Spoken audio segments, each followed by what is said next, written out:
shunaqa davolash usulini ko'rganmisiz? Buni egzorsizm deyiladi. Jin urganlarni davolash yo'li. Ko'p davlatlarda uchraydi. Lekin ehtiyot bo'ling. Bu belgilar ruhiy, nerv, psixologik kasallarga ham uchraydi.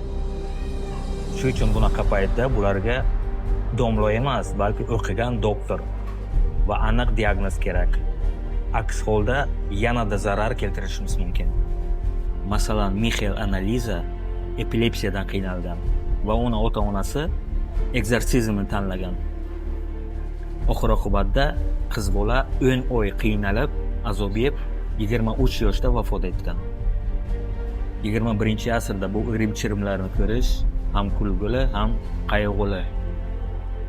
Esda tuting, kasal uchun birinchi o'rinda zamonaviy tibbiy yordam. Hatto dushmaningiz kasal bo'lsa ham. Ha, nima bo'lyapti?